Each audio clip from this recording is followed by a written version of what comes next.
Are African nations beginning to unite? After years of mistreatment, African countries are starting to realize how much they depend on one another.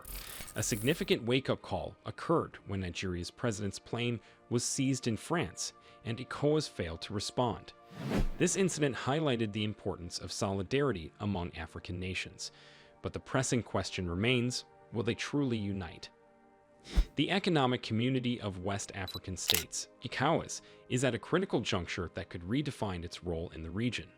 For decades, ECOWAS has been recognized as a guardian of regional stability, standing firm against military coups and political turmoil. However, it now confronts a more insidious threat: external manipulation from former colonial powers like France.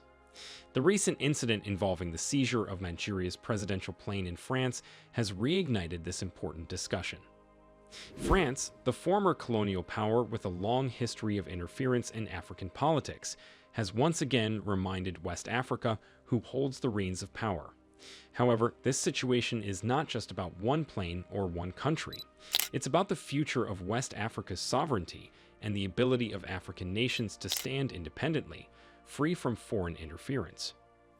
But how does the seizure of the plane relate to ECOWAS being a puppet of France? To understand this, we need to delve deeper, starting with a fundamental question. What is more dangerous, a military coup or a constitutional coup? In West Africa, the term coup often evokes images of military tanks rolling through city streets, soldiers occupying government buildings, and leaders being ousted at gunpoint. Yet, let's take a step back. Is a military coup the most significant threat facing West Africa, or is the real danger something subtler and more insidious? Enter the constitutional coup, a legal but equally devastating method of seizing power that operates beneath the radar of international scrutiny, yet inflicts significant harm on democracy. In recent years, West Africa has witnessed a surge in constitutional coups. Presidents, initially elected through democratic processes, have manipulated their country's constitutions to extend their rule, transforming democracy into a mere facade. These leaders manipulate laws, alter electoral systems, and cling to power long after their mandates have expired, all while maintaining an illusion of legality. In many respects, these constitutional coups are even more dangerous than military coups. Why? Because they undermine the very foundation of democracy, making it nearly impossible for legitimate opposition to emerge. ECOWAS has been quick to condemn military coups, responding to such events with swift sanctions, calls for the immediate reinstatement of civilian governments, and regional intervention. However, when leaders manipulate their constitutions to extend their tenure, the response is strikingly different: silence. There are no sanctions, no outrage, and no calls for intervention. This double standard is glaring. ECOWAS, which positions itself as the guardian of democracy in West Africa, often turns a blind eye to these constitutional coups, allowing leaders to consolidate power under the guise of legality. The reason for this lies in the complex web of geopolitics.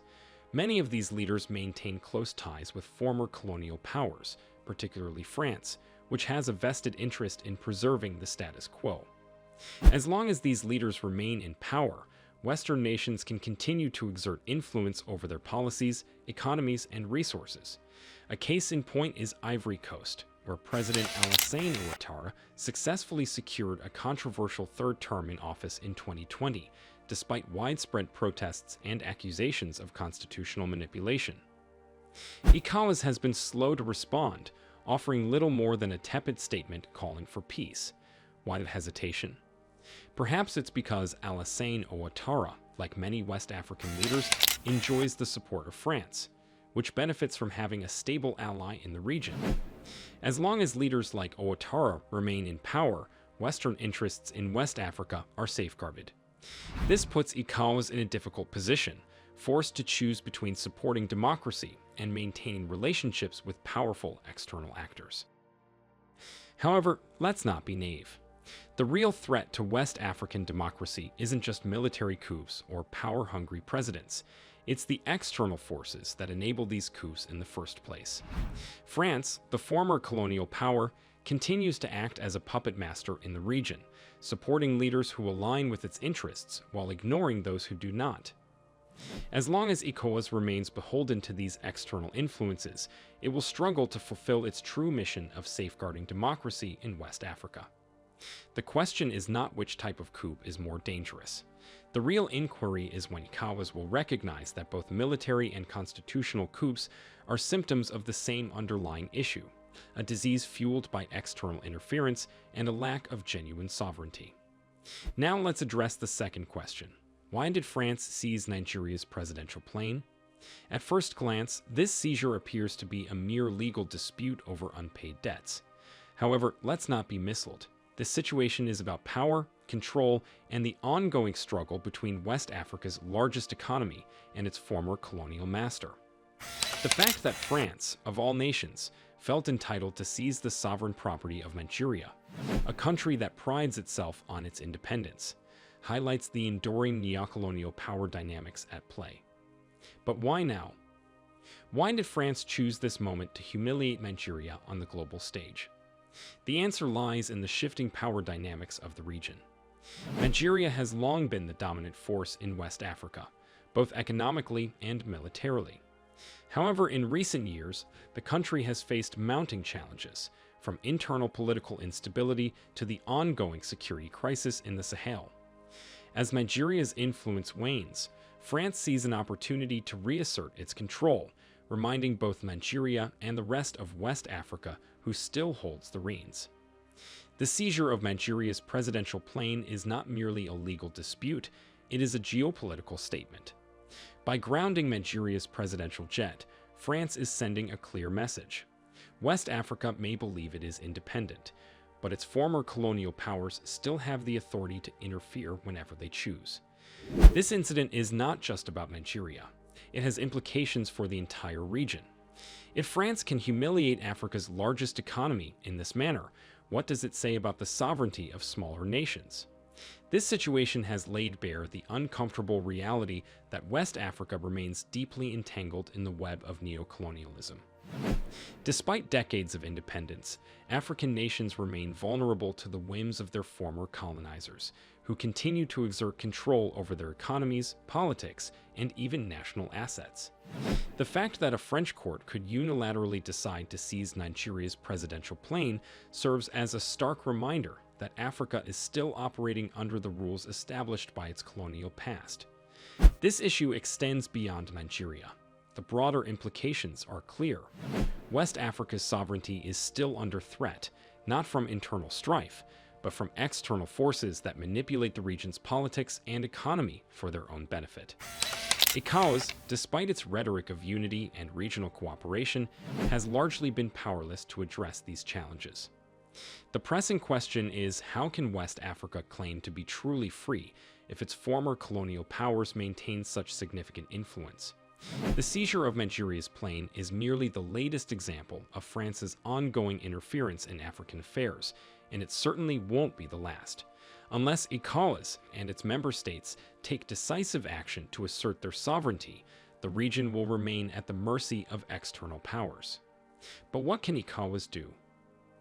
Doesn't external influence simply paralyze its efforts? The crisis facing ECOWAS is not solely about military or constitutional coups. It's about the organization's increasing paralysis in the face of external interference. For years, ECOWAS has prided itself on being the guardian of stability in West Africa. However, the organization's ability to act has been significantly hindered by the influence of former colonial powers, particularly France. France's involvement in West Africa is not new. Since the end of formal colonization, it has maintained a strong presence in the region, both economically and militarily. Under the pretense of combating terrorism, France has stationed troops in several West African nations, including Mali, Burkina Faso, and Niger. While France claims to be a stabilizing force, its presence has often had the opposite effect, deepening divisions and fueling resentment among local populations. In many respects, ECOWAS has become a pawn in France's broader geopolitical strategy. Originally established to promote regional cooperation and stability, ECOWAS now finds itself caught between the competing interests of its member states and the external pressures exerted by France and other Western powers. This has resulted in a situation where ECOWAS is frequently unable to act decisively, constrained by the need to appease its former colonial masters. Take the security situation in the Sahel, for example. For years, ECOWAS has struggled to address the escalating threat of terrorism in the region. Despite the presence of French troops, many argue that France's military involvement has only exacerbated the situation, fueling anti-French sentiment and pushing local populations toward extremist groups. Yet, ECOWAS has been unable to take a strong stance on this issue, largely due to France's continued influence over the region's politics and security apparatus. This creates a dilemma. ECOWAS, which is supposed to protect regional stability, is being undermined by the very forces it should be countering. While it is meant to be a beacon of African unity and independence, its current paralysis reveals a troubling reality. Many ECOWAS member states remain reliant on Western powers for military, economic, and political support, ensnared in a web of external influence that hinders the organization from functioning as intended. France, through its military presence and economic leverage, continues to play a significant role in the decision-making processes of several West African governments. As long as France maintains this grip, ECOWAS' ability to address critical issues like terrorism, political instability, and economic inequality will remain severely limited. The paralysis of ECOWAS is not merely a result of internal divisions. It is a direct consequence of decades of external interference. For West Africa to move forward, the region must confront this neo-colonial stranglehold. The first step is to acknowledge that the influence of former colonial powers poses a barrier to genuine progress. ECOWAS must reclaim its independence, not just from internal challenges, but also from the lingering effects of colonialism that continue to shape the region's destiny. But how can ECOWAS break free from this external influence and establish itself as a truly independent regional body? The answer lies in bold, decisive action. ECOWAS must redefine its mission, prioritize regional self-sufficiency, and cease allowing external forces to dictate its agenda.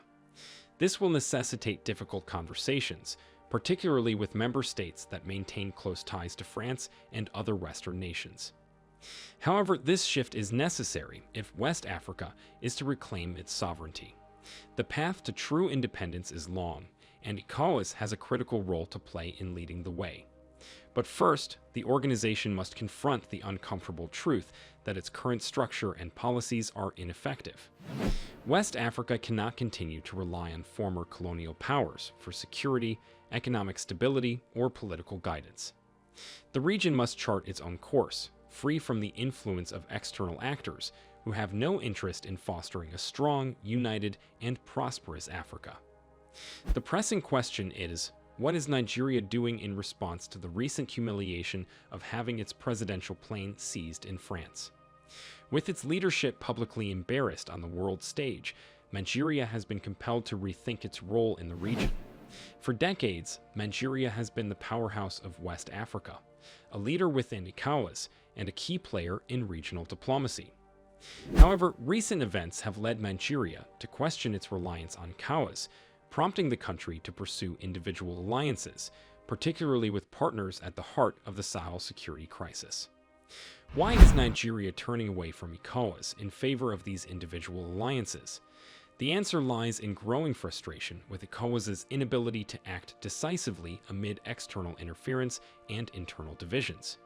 Nigeria, like many West African nations, has come to realize that ECOWAS is no longer the strong, unified organization it once was. Instead, it has become a fractured body, paralyzed by the competing interests of its member states and the influence of former colonial powers. The seizure of Nigeria's plane by France was the final straw. This incident was not only an insult to Nigeria's sovereignty, it served as a wake-up call.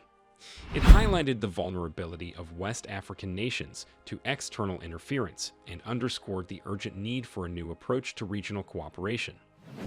Nigeria's decision to seek individual support marks a significant departure from the collective security model traditionally advocated by ECOWAS. This signals a shift toward a more pragmatic, self-reliant strategy that prioritizes national interests over regional unity. This move has profound implications for the future of ECOWAS. If Nigeria, the region's largest and most influential member, is losing faith in the organization, what does that mean for the rest of West Africa? Could this mark the beginning of the end for ECOWAS as we know it? One thing is clear. Nigeria's decision to seek alternative alliances reflects a broader disillusionment with ECOWAS's effectiveness. Once seen as a symbol of regional strength and unity, the organization is now viewed by many as a toothless tiger, unable to protect its members from external threats or internal crises. For Nigeria, the choice to forge individual partnerships is not just a pragmatic response to the seizure of its plane. It is a recognition that ECOWAS can no longer meet the region's needs. But what does this mean for the future of regional cooperation in West Africa? Can ECOWAS survive without the full support of Nigeria? Or will this shift toward individual alliances lead to the fragmentation of the bloc, with each member state pursuing its own national interests? These are critical questions that West African leaders must confront in the coming months and years. Nigeria's decision to seek individual support is a bold move, but it also raises significant concerns about the future of regional cooperation. If ECOWAS is to remain relevant, it must adapt to the changing dynamics of West African politics. This means addressing the external influences that have weakened the organization and reasserting its role as the protector of regional stability. Nigeria's shift toward individual alliances may foreshadow a broader trend as West African nations grow increasingly frustrated with ECOWAS's ineffectiveness. More countries may choose to pursue independent strategies, which could further weaken ECOWAS and fragment regional cooperation, with each nation prioritizing its own interests over collective action for the common good. So, what does the future hold for ECOWAS and West Africa? As the region stands at a crossroads, the future of ECOWAS appears more uncertain than ever. Once regarded as a symbol of regional unity and strength, the organization is now facing an existential crisis, particularly with Nigeria, its most powerful member, losing faith in the bloc's ability to safeguard its interests. This has led to questions about the very foundation of ECOWAS. Can the organization adapt to the changing political landscape, or is it destined to become irrelevant amid growing internal divisions and external interference? To understand the trajectory of ECOWAS, we must first acknowledge the challenges it faces. The organization has been hindered by a lack of cohesion among its member states, many of which have competing national interests. This fragmentation has made it difficult for ECOWAS to act decisively in response to regional crises, from political instability to security threats. Perhaps the most significant challenge confronting ECOWAS is the enduring influence of former colonial powers, particularly France. As seen in the recent seizure of Nigeria's presidential plane, France continues to exert considerable control over the politics and economy of West Africa, often at the expense of African sovereignty. As long as ECOWAS remains entangled in this neocolonial web, it will struggle to fulfill its true mission of promoting regional unity and independence. The future of ECOWAS hinges on its ability to break free from external influences and reassert its role as the protector of West African interests. Achieving this will require bold leadership and a willingness to challenge the status quo. ECOWAS must prioritize regional self-sufficiency and work to strengthen its institutions, enabling it to operate independently of foreign actors. One potential path forward is to focus on economic integration. By fostering greater economic cooperation among its member states, ECOWAS can reduce its reliance on external powers and build a stronger, more self-reliant regional economy. This would not only enhance the organization, but also provide a more stable foundation for addressing the political and security challenges facing the region. Another critical area for ECOWAS to address is security. The region is confronting increasing threats from terrorism and political instability, particularly in the Sahel. ECOWAS must develop a more effective and coordinated response to these challenges, one that does not depend on external support from countries like France. This will necessitate greater investment in regional security forces and a robust commitment to collective defense. Perhaps the most crucial step ECOWAS can take is to tackle the issue of political legitimacy. The organization must adopt a firmer stance against both military and constitutional coups, regardless of whether the leaders involved are aligned with Western interests. By holding all member states accountable to the same democratic standards, ECOWAS can restore its credibility and reaffirm its commitment to the principles of democracy and good governance. The future of ECOWAS is uncertain, but one thing is clear: the organization cannot continue to operate as it has in the past. West Africa is evolving, and ECOWAS must evolve alongside it. This will require tough decisions and a willingness to confront the external forces that have held the region back for far too long. To summarize, the current crisis facing ECOWAS is not just about military or constitutional coups. It is about the lingering neocolonial influences that continue to undermine West Africa's ability to act independently. France's seizure of Nigeria's presidential plane serves as a stark reminder that Africa's former colonial powers remain in control. Unless ECOWAS and its member states take decisive action, they will continue to be manipulated from outside. However, there is hope. Nigeria's bold move to seek individual alliances indicates a growing awareness that Africa must forge its own path, free from external interference. The future of ECOWAS, and indeed all of West Africa, depends on whether the bloc can break free from the chains of neocolonialism and assert its true sovereignty. Africa's destiny lies in its own hands, but this can only be achieved by confronting the uncomfortable truths that have hindered progress for far too long.